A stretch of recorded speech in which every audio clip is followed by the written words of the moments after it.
Eu acho que não é pressão nenhuma, só trabalhar muito bem com esse aspecto, e para isso nós vamos contar com a ajuda das pessoas que já trabalharam conosco e que são importantes no aspecto psicológico, que vão nos balizar algumas situações. E se não tiver pressão quem joga futebol, então é melhor ir trabalhar ali no Banco do Brasil, ali na esquina, ou senta lá no escritório e não faz nada. Escritório e não faz nada. E não faz nada. E não faz nada. E não faz nada.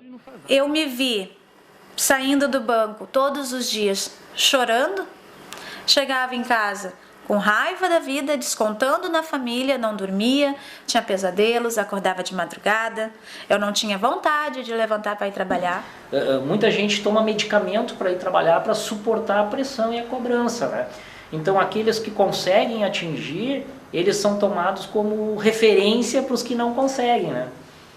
Então eu te diria assim, é como um jogador de futebol que jogou diversas partidas e está a ponto de ter uma lesão, né? E ele tem que seguir trabalhando, porque se ele não trabalhar, ele dança.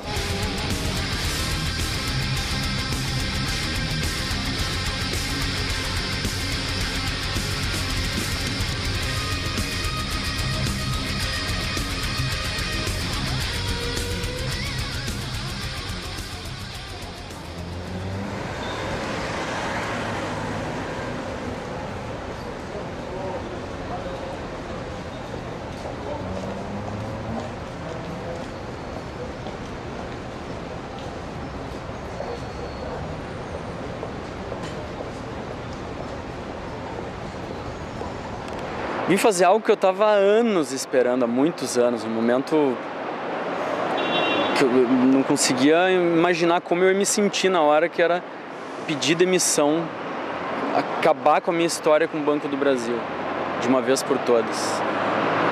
E é o que eu vim fazer aí. Correria, a voz do pânico, taquicardia. Correria, correria, a voz do pânico, taquicardia. É quando ela dói e não dá pra resolver. Assustado, apavorado, mergulhado na deprê. Na tensão sem consciência, real é ilusão. Me sinto sufocado no limite da razão. Correria, correria, a voz do pânico, taquicardia. Correria, correria, a voz do pânico. O que me motivou foi justamente a realidade, o que eles me provaram ao longo desses anos que eu fui vinculado ao banco, que eles me provaram a realidade, que é totalmente longe disso. É uma empresa podre, é um meio podre, a pessoa precisa de uma coisa, não, o foco é oferecer outra. Isso aí é fato, eu quando entrei no banco eu não acreditava nisso. Atualmente eu tenho mais de 2 décadas como bancário, né? Então, quando eu comecei, no começo dos anos 90, fui trabalhar em banco, eu não tinha uma noção do que era, do trabalho bancário em si, o que era trabalhar no banco. Então, logo que eu fui contratado, o meu chefe disse assim, não, tu vai fazer no banco, basicamente, na maior parte do tempo, tu vai vender produtos. A gente presta um serviço de vender para o cliente seguro de vida, seguro de residência, cartão de crédito, seguro de empréstimo, seguro-desemprego, título de capitalização. Então, uma gama de produtos quase que infinitas que hoje os bancos têm para oferecer para as pessoas, não é? Tentei, em alguns momentos, mudar de agência para acreditar que aquilo que eu tinha visto não era o banco, era só um local do banco. Aí eu ia para outro, descobria a mesma coisa, ia para o outro, a coisa ia para o mesmo rumo. Então, quando o consumidor muitas vezes vai até o banco, ele vai na expectativa de resolver o seu problema, não é? Sim. E do outro lado, o bancário também precisa resolver o problema dele, porque ele está sendo extremamente cobrado, ele tem que cumprir aqueles objetivos, né? Ou seja, são as famosas metas que a gente ouve falar. E reais. Você tem que vender tantos mil por dia de tal produto até sexta-feira. E aí são mensagens, são e-mails, é o gerente que é cobrado e aí ele te cobra. Teu trabalho hoje, tu vai sentar lá naquela sala, naquele telefone, tu vai ligar para essa lista de clientes e tu tem que fazer tanto. E como tu disse, tem funcionários que acham tudo isso muito natural e que acham certo tu pegar um título de capitalização, fazer um resgate e fazer um novo título para atingir uma nova meta sem que o cliente nem tenha conhecimento disso. O cliente nem está tendo conhecimento de que isso está sendo feito. Porque não é explicado para ele, não é explicitado para o cliente o como realmente funciona aquele produto. Eu estou fazendo por telefone, eu imprimo e fica no teu dossiê, no caso ali a proposta do seguro. Em algum momento, se tu quiser alterar de novo, tu pode alterar. Mas igual está mais baixo do que a tarifa, né? E ainda tem o benefício de ser um segurinho de vida, tem assistência chaveiro, se tu precisar. Ele vai para casa, daí uma pólice depois. Eu vou te dizer para te entender. Porque a agência, chega no final de ano, a gente tem meta para seguro. A gente consegue fazer essas flexibilizações, porque a gente também precisa de bater essas metas. Eu cresci muito rápido no banco, né? Porque à medida que tu consegue atingir as metas que o banco estipula, tu vai crescendo dentro da organização, né? Isso faz com que, por um lado, te dê uma possibilidade de crescimento rápido dentro das organizações bancárias, mas, por outro lado, também viabiliza que tu desenvolva algumas patologias, porque imagina um funcionário que ele trabalha 10 horas por dia na frente do computador, digitando integralmente, um cliente atrás do outro, um cliente atrás do outro, porque as pessoas têm aquela ideia de que o bancário é 6 horas, né? O consumidor comum, ele imagina que o funcionário trabalha 6 horas. Não, mas o bancário entra às 8 e muitas vezes sai às 19, 20 horas do banco. Né? Porque fechou o banco, ele ainda está ligando para o cliente, está entrando em contato, está atrás das metas que ele tem que cumprir. Né? E aí tu acaba fazendo coisas assim, bizarras, né? Tipo correr atrás de cliente na rua, de tu pegar assim...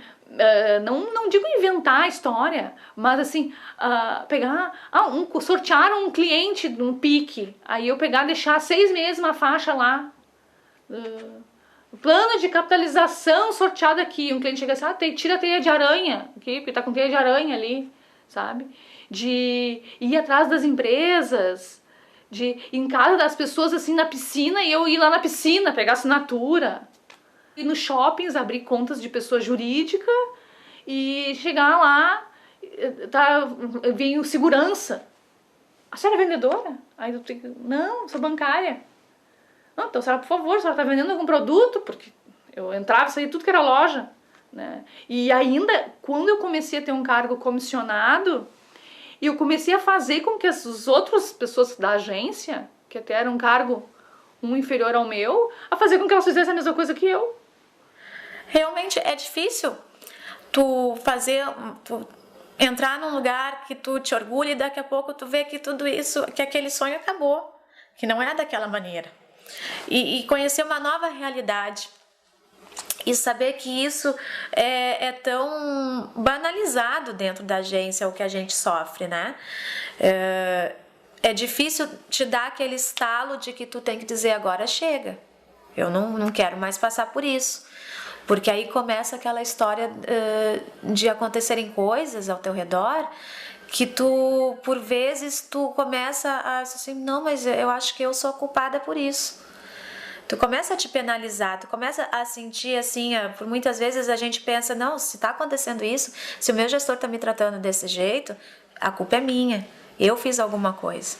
Eu era feliz, é que nem o casamento eu namorei, casei, e no meu casamento eu fui feliz. Os primeiros anos eram maravilhosos, eu era feliz, eu vendia e trabalhava e atendia os clientes com maior amor e carinho, eles me adoravam. Então nós tínhamos uma meta que era do ano no banco. Quem atingisse aquela meta ia viajar para não sei onde, ia para fora do país, cada ano era um lugar, era Europa, isso. E aquilo tu fica assim, não, tem que ganhar. Além do reconhecimento da superintendência, né? E te dão participação nos lucros e isso e aquilo e papapá, e tu acha que é um monte. E ainda tinha aquela coisa de bancário elitizado, sabe? A gente tinha aquela coisa de gerente do banco, sabe? Vou falar com a gerente, a gente andava de terninho, isso também fazia com que tu te emocionasse, né? As pessoas que comentavam comigo, fiz 30 anos de banco, aí ia um show do Roberto Carlos, eu fui num navio que teve isso, teve aquilo, e eu me imaginava nesse navio, me imaginava com o show do Roberto Carlos, eu ia me aposentar lá. eu ia ficar lá, eu não ia sair nunca. Nem que me oferecessem mais, como já me ofereceram mais para sair do banco.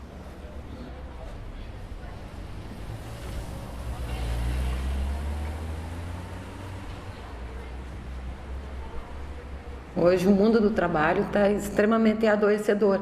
Como é que a gente vê isso, né? Qualquer categoria que tu vai conversar já tem a introdução de metas, da competitividade, das longas jornadas, tu tem que estar disponível o tempo inteiro para o teu empregador, né? Vai do motorista de ônibus ao bancário. No bancário tem uma diferença que é uma categoria que mexe com o capital financeiro, né? Capital financeiro é quem manda no mundo do trabalho.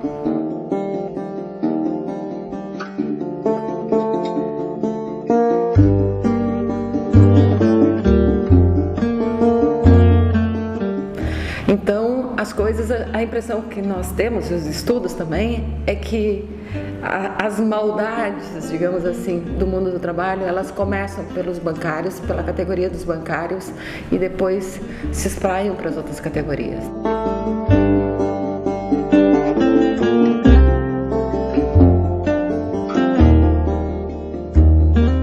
Chegou um determinado momento que eu fui promovido para o cargo máximo que tem dentro das agências, né? E aí, com isso, eu trabalhei numa agência que ela tinha um bom recurso financeiro. Eu sofri uma tentativa de sequestro, no qual eu levei 2 tiros e quase morri. Precisei me afastar do banco, né? Fiquei um tempo afastado para me recuperar, né? E aí, para minha surpresa, quando eu voltei a trabalhar, eu percebi que as coisas não eram como eram antigamente, ou seja, eu já não era mais tratado da forma como era antes do afastamento, quando eu atingia plenamente as metas, entregava os resultados que o banco me exigia, né? Eu tive 2 momentos de adoecimento. No meu primeiro adoecimento, primeiro que eu até nem sabia que eu estava tão doente, que os médicos diziam, não, tu não vai ter condições de voltar mais. Eu fazia exames e os médicos, não. Eu disse, ai meu Deus, será que eu fui tão, né? Médicos diziam, como é que tu aguentou tudo isso? E claro, e até eu comecei a cair a ficha e tomar remédios, e eu fiquei muito deprê, fiquei sem condições de cuidar das minhas filhas, fiquei de cama, fiquei uma semana deitada, eu sofri horrores, senti como se eu tivesse morrido. Senti muita vergonha de familiares, de vizinhos, de todo mundo por não estar trabalhando. Eu acho que não é brincadeira quando uma pessoa, na hora do teu almoço num restaurante, senta à tua mesa e diz pra ti que tu só vai ter sucesso dentro do banco, só vai ter ascensão dentro do banco se tu escolher ou o banco ou a tua família. E dá o exemplo de que, como eu sou divorciado, eu cresci dentro do banco. Olha para mim, olha o cargo que eu exerço hoje. Porque depois que eu me divorciei, eu só cresci, porque eu tinha o tempo para o banco. Eu tinha disponibilidade para o banco de poder viajar e servir ao banco como ele precisa que eu sirva. Eu parei de almoçar naquele restaurante. Eu nunca mais pus os pés naquele restaurante, para não correr o risco de ter esse tipo de conversa na hora do meu almoço. Tu é assediado dentro do banco. E aí eles te tiram de um setor, te jogam no outro, te jogam numa sala escura, como eu já ouvi relatos de colegas de outros bancos, porque tu não serve para o banco. Eu não era nada dentro do banco. Eu e uma coluna dentro do banco não temos diferença. Quando entrou o Santander, o meu estado já era grave. Que aí eu já tinha feito tentativa de morrer, eu queria ser atropelada. Eu tomo até hoje remédios fortíssimos, porque eu não aguento ficar num banco, cumprindo horário, e eles me chamando a atenção do nada. Porque a gente conversa dentro da agência, os colegas se conversam, e há relatos de todos eles com esse tipo de situação. E para minha surpresa, o que os meus colegas acham? Que isso é normal. Ah, não dá bola, Lise, isso é assim mesmo. Hoje é ele, amanhã vai ser outro. Dentre as patologias que eu tenho, eu sofro também do estresse pós-traumático, né? que é em função desse assalto, né? Então isso muda a tua vida completamente, né? Tu começa a enxergar as coisas de uma outra maneira, né? E tu também fica muito tenso, muito atento, muito... como é que eu vou te dizer? É complicado quando tu tem que ir numa porta giratória, destravar uma porta giratória, porque até isso nós temos que fazer no banco, né? Nós temos que determinar se destrava ou não a porta giratória, né? Muitas vezes o banco, embora saiba que a chave não abre o cofre, precisa de 2 chaves, ele te dá uma chave para te levar para casa, né? Te obriga a levar a chave para casa, né? Então isso acaba te causando uma tensão e um estresse assim violento, né? Pessoas que convivem no teu dia a dia muitas vezes dizem, calma, tu, né? Tu está um pouco neurótico, né? Não é assim. A mídia não divulga aquilo como deveria divulgar, né? Eu acho que o motivo, talvez pelo fato de que os bancos sejam os maiores investidores na mídia cotidiana, né? Que são os maiores propagandistas, né? Isso talvez por algum motivo faz com que a mídia não acabe não divulgando, né? Ou seja, é meio que uma troca de favores, né? Ou seja, vamos fazer de conta que o mundo é azul, né? Vamos fazer de conta que tudo está maravilhoso, né? Aí os bancos botam lá as propagandas, né? A responsabilidade social, né? Na verdade, a demissão de bancários aí é uma coisa violenta, né? Muita gente abaixo de antidepressivo, muita gente tomando Rivotril para ir trabalhar. Então, é interessante porque as pessoas muitas vezes elas tratam isso como uma normalidade, né? Se tu conversar com os colegas, se tu for no sindicato, no grupo lá no GAS, onde as pessoas se reúnem, e tu conversar com os colegas, tu vai ver que eles achavam normal trabalhar sob medicamento, né? Porque a pessoa não suporta no dia a dia, com a pressão que tem, com a cobrança que tem, ninguém aguenta trabalhar no banco sem, como é que eu vou dizer, algum relaxante, Então as pessoas começam a tratar isso com normalidade, né? E na verdade não é, né? Porque a pessoa ela já estourou o limite dela, né?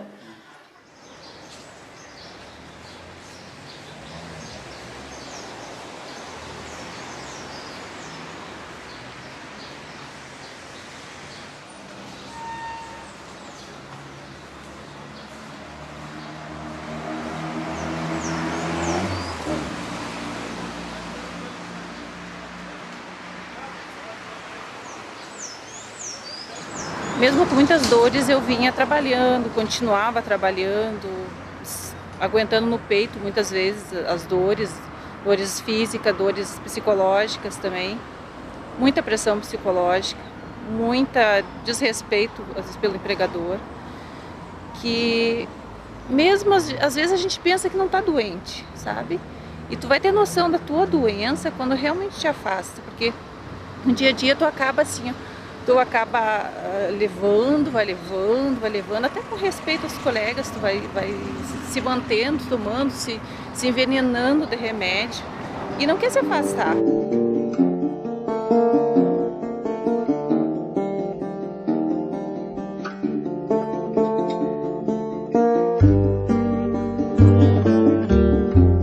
Os primeiros dias que eu me afastei, uma das ligações do banco, assim, eu me enfiei embaixo da mesa da cozinha. Eu fiquei 1 hora embaixo da mesa da cozinha e não tinha coragem de sair. Eu não tive coragem de atender o telefone. Hoje eu tenho a noção de quanto eu estava doente, que eu não percebia isso. Eu brigava em casa, eu descontava na minha filha, descontava no meu marido. Às vezes ele dizia assim, tá insuportável, porque eu não descontava no banco, eu descontava em casa, nas pessoas que estavam mais próximas de mim. Muito. Eu chegava perto do banco, eu começava a ter taquicardia. Aí eu já começava a tomar Rivotril. Aí às vezes eu passava o dia inteiro à base de Rivotril. Aí à noite tomava remédio para dormir, porque eu não conseguia dormir, mesmo cansada, psicologicamente cansada fisicamente, eu não conseguia relaxar para dormir. Eu acabava tomando mais medicação para dormir. Aí depois disso tudo, ainda tu enfrenta uma perícia. Aí tu vem para cá, tu não sabe qual perito vai pegar. Os dois que me atenderam foram muito bons peritos, assim, reconheceram a minha doença, reconheceram o nexo causal entre o trabalho e o que eu estou passando, né? Então, tive sorte, mas tem colegas que ainda são desacatados por peritos. Como se ele estivesse burlando o sistema, como se estivesse não doente, tá ali querendo, fraudando o sistema do INSS. Não é isso.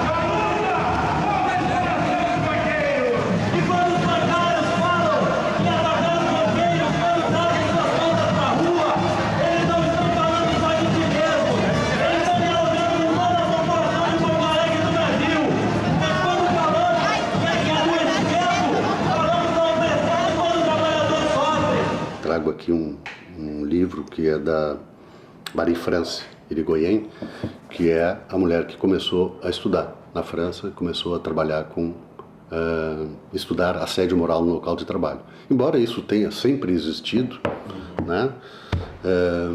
Tenha sempre existido no trabalho, na família, na escola, o bullying na escola é algo parecido. Tem uma peculiaridade interessante na questão dos bancos, que é um assédio moral que muitas vezes ele não é dirigido exatamente a uma pessoa, ou só a uma pessoa.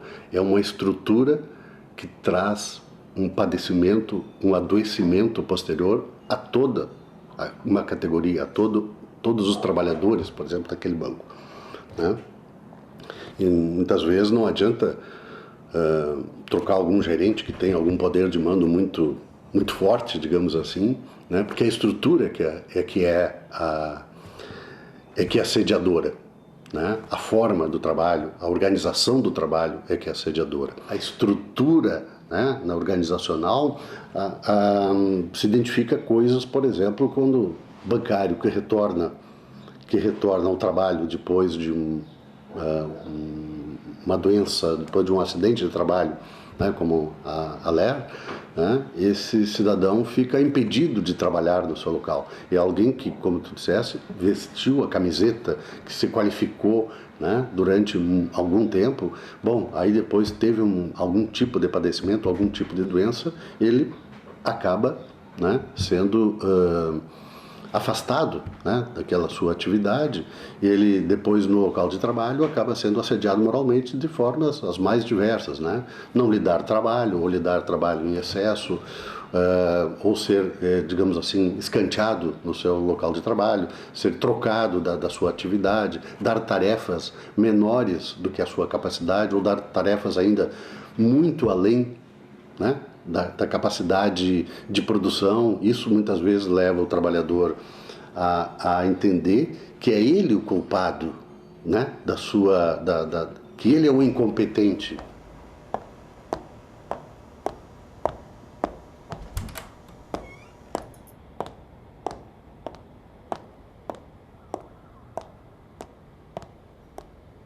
Primeiro tu auto-te-medica, né? Depois tu começa a esconder que tá te automedicando. Aí quando tu não suporta mais, tu tá vendo os teus colegas do lado que estão indo, estão se afastando, estão sumindo, né? Estão desaparecendo, e tu não quer desaparecer, né? Quer continuar ali, quer continuar naquele meio. E daqui a pouco tu não resiste mais. Aí tu percebe que tudo simplesmente é um número. E aí tu vai enfrentar todo o processo, toda a questão. Médico do trabalho que não reconhece, depois tu vai enfrentar a questão do INSS, os peritos que também não te reconhecem, os teus direitos cada vez mais tu vai sofrendo por não conseguir exercitar os teus direitos, né? E isso tudo está organizado dentro da organização do trabalho faz com que isso aconteça. A margem de lucro para eles aumenta. Se tu estava ganhando X, vai botar 2 piá lá que vai ganhar menos X e acabou. E aí quem assume o custo da tua doença, que foi gerada por essa organização do trabalho, é a sociedade de uma forma geral. Foi bem essas palavras. Então, para mim, tu tá apto e então, se tu não quiser voltar a trabalhar, te vira com o INSS. Te vira com o INSS. Para mim, tu tá apto. Esses laudos todos que tu tá me apresentando aí dos psiquiatras, eu nem quero ver. Então, isso é uma coisa... Eu não queria estar aqui. Tipo, eu queria estar trabalhando, eu queria estar lá, sabe, ter minha vida normal. Só que... eu acho que ninguém está aqui porque quer. Eu acho que a gente está aqui quando a gente realmente reconhece que está mal. O banco, para mim, era minha amante na minha vida. Que ele estava acima da minha família, acima do casamento, acima de filho, acima de tudo. E nem a perda de pessoas próximas foi tão grande quanto tipo, a traição da amante, né? Quanto a traição daquilo que tu considera que é a coisa mais importante na tua vida. Em 1986, eu recordo bem que eu fui trabalhar numa cidade aqui da grande Porto Alegre e eu fui fiscalizar todos os bancos. Fiscalizei todos os bancos dessa cidade. Na fiscalização, a gente anota, né? Tudo tem um livro chamado Livro da Inspeção do Trabalho, onde a gente anota toda a atividade, os autos de infração lavrado, as orientações, né? O número de trabalhadores e tal. Né? Isso foi 86. Exatamente 10 anos depois, eu estava saindo dessa cidade, indo trabalhar em uma outra, recebi uma ordem de serviço de fiscalizar todos os bancos daquela cidade. E aí, eu, olhando o histórico das fiscalizações, vejo lá a minha fiscalização de 1986, né, estávamos em 96, e o número de trabalhadores era menos da metade dos trabalhadores que tinham naquela época. Em todos os bancos. Olha o meu histórico, vou dar um exemplo, 10 anos de banco, vamos dizer, olha para trás, olha o quanto eu já produzi. A diretoria do banco responde assim, o que tu fez nesses 10 anos para trás, te trouxe até aqui, é por isso que tu tem 10 anos de banco. Agora, o que tu tá fazendo de agora em diante é o que vai te manter. Então, quer dizer, o teu histórico, ele não vale para nada, né? E o que deu errado? Que tu disse que ia te aposentar no banco e agora não vai mais. Eu acho ainda que eu não vou me aposentar no banco, né? Por quê? Porque eu fiquei doente. E tu acha que eles vão querer um doente? Eles não vão querer uma pessoa que agora acordou, digamos, e vê as coisas que fazia, que não vai mais fazer. E também que, que tem Lerdort, que sente dor no punho, dor no ombro, dor no cotovelo, que já tá com 40 anos. Eu faço tratamento até hoje para tentar me soltar dessas amarras, assim, que eu mesma me amarrei.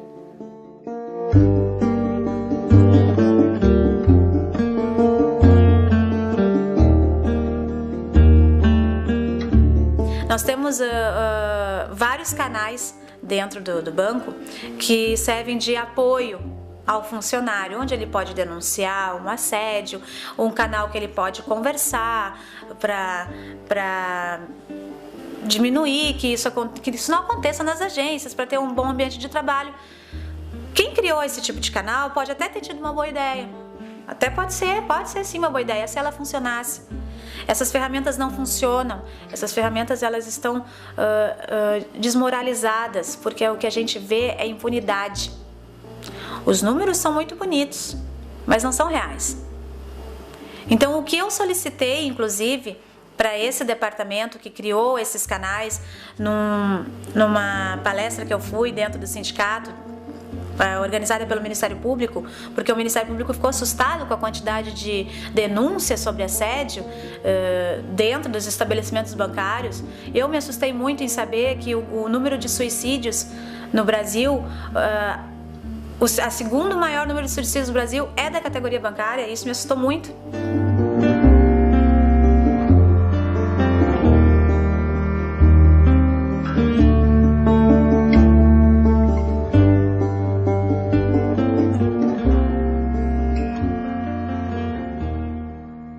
Então eu fui nessa palestra e estava esse pessoal desse departamento do Banco do Brasil nessa palestra e eu aproveitei, pedi a fala e aproveitei e solicitei encarecidamente que esse departamento vá até as agências, converse com os funcionários, converse com a base, para ter a noção, para saber o que realmente acontece, o que exatamente acontece com a gente. Porque se hoje nós assediados, nós bancários que estamos sofrendo com metas abusivas e outros assédios dentro do banco, se a gente não está procurando esses canais, é porque nós não acreditamos mais neles.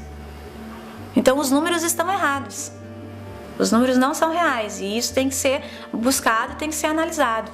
Os bancos estão fora da lei. Enfrentar essa realidade sozinhos, isolados, como tentam nos impor no cotidiano do nosso trabalho, é adoecer ainda mais, é ficar mais abandonado. Por isso, a ação coletiva em torno do sindicato é essencial. É por aí que a gente está conseguindo avanços, conseguir mudanças, conseguir resistir aos abusos dos bancos.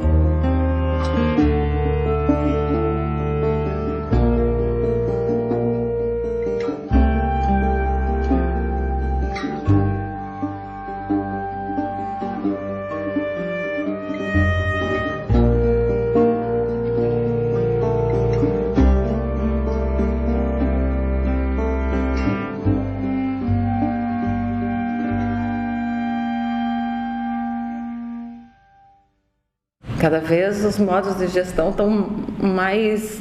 Tu tem menos espaços para sair dessa linha de montagem, né?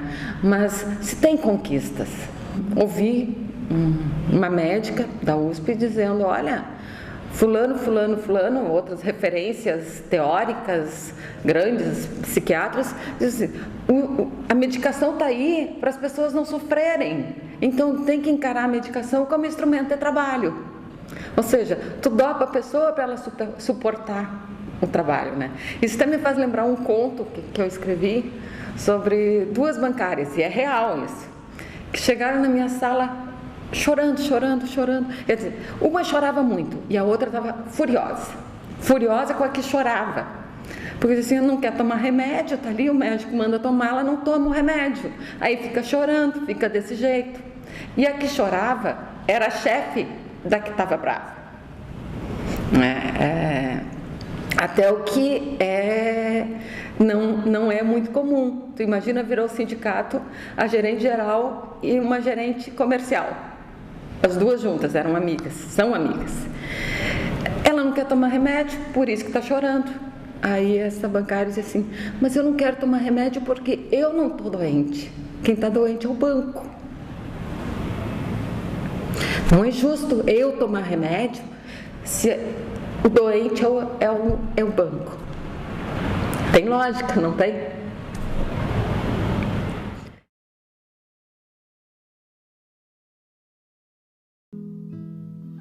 Eu morava num apartamento que tinha uma janela que dava para um morro, assim, e tinha as antenas acho que era da Embratel, não sei qual a antena que era.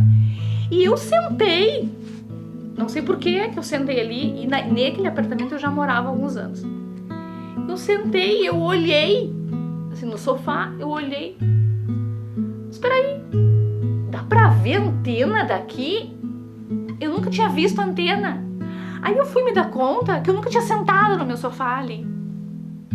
O sofá tava ali e eu não sabia, eu nunca tinha sentado naquele lugar. Eu não vivia na minha casa. Então, assim, tu começa a te dar conta, tipo, tu tá saindo, caminhando, vai na rua, vou no mercado. Eu tô caminhando de dia. Tem sol e eu estou caminhando na rua.